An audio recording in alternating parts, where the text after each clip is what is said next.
सभापती महोदय, सन्माननीय सदस्य परिणय फुके यांनी अतिशय महत्त्वाचा प्रश्न या ठिकाणी विचारलेला आहे। या सभागृहामध्ये अनेक वेळा या संदर्भात काही चर्चा झालेल्या आहेत आणि सभागृहाचा जो सेन्स आहे त्या अनुषंगाने राज्य सरकारने कारवाई केली आहे। पहिल्यांदा तर त्यांनी जो प्रश्न विचारला की NDPSच्या अंतर्गत या लोकांवर आपण कारवाई करतो, मग ते बेल घेतात आणि पुन्हा कारवाई करतात आणि म्हणून यांच्यावर मकोका लावता येईल का, तर आपण तो निर्णय आता घेतलेला आहे। आपल्या कायद्यामध्ये बदल करून आपण यांना संघटित गुन्हेगारीखाली मकोकाखाली अटक करता येईल या प्रकारचं अमेंडमेंट याच अधिवेशनात आणतो आहोत। या अधिवेशनामध्ये आपण ते अमेंडमेंट करून निश्चितपणे यांना त्या अंतर्गत आपण कारवाई करू। दुसरा प्रश्न जो सन्माननीय सदस्यांनी विचारला, तर मागच्या अधिवेशनामध्ये मी टास्क फोर्सची घोषणा केली होती। मला सांगताना याचं समाधान आहे की हा टास्क फोर्स पूर्णपणे कार्यान्वित झालेला आहे। आत्तापर्यंत आपल्याकडे NDPSच्या संदर्भातलं युनिट हे फक्त काही ठिकाणी जिल्हा स्तरावर होतं, काही ठिकाणी त्याच्यापेक्षा वरच्या स्तरावर होतं, पण आता प्रत्येक पोलीस स्टेशनमध्ये स्वतंत्रपणे NDPSचं युनिट आपण तयार केलेलं आहे। त्याला अधिकारी आणि अंमलदार हे दिलेले आहेत आणि त्याची कारवाई आपण सुरू केलेली आहे। जिल्हा स्तरावर देखील कोऑर्डिनेशन कमिटी आपण सुरू केलेली आहे।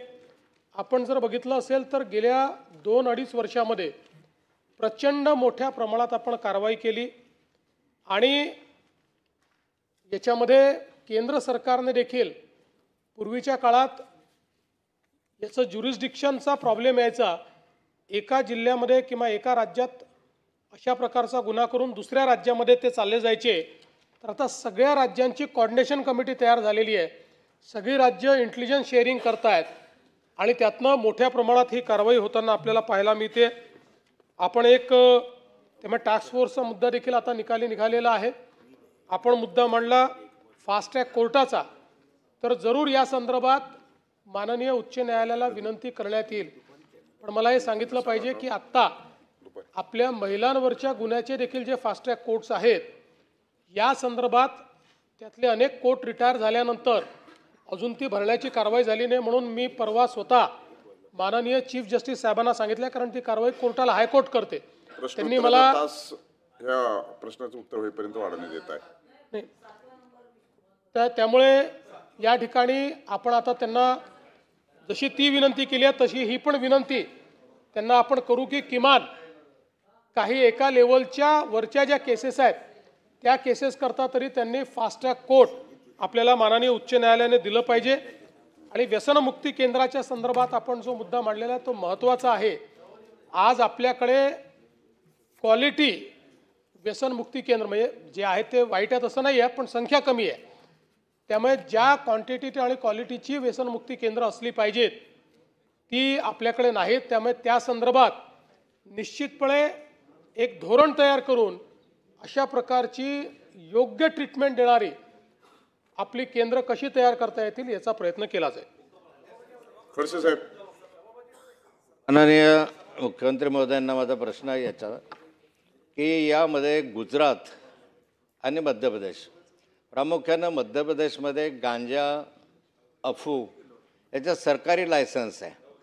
ब्रिटिशांच्या कालखंडामध्ये ज्या लीजवर जमिनी दिल्या होत्या ती लीज अजून न संपल्यामुळे त्या ठिकाणी अफूची मोठ्या प्रमाणावर लागवड होते, गांजाची मोठ्या प्रमाणावर लागवड होते। तसे लायसन्स मध्य प्रदेशमध्ये दिले जातात।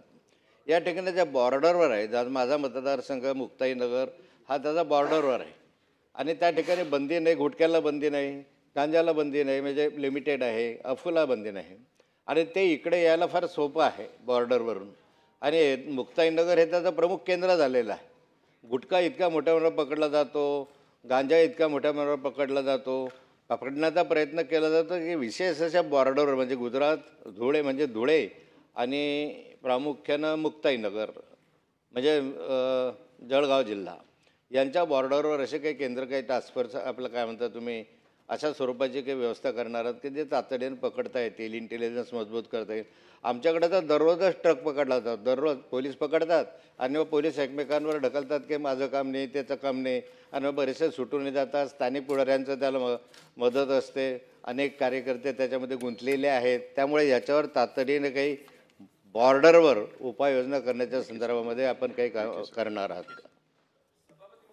माननीय मुख्यमंत्री सभापती महोदय, अफू आणि गांजा हे भारतात सगळीकडे प्रोहिबिटेड आहे. आता त्याची शेती कुठेही करता येत नाही, मध्य प्रदेशातही करता येत नाही.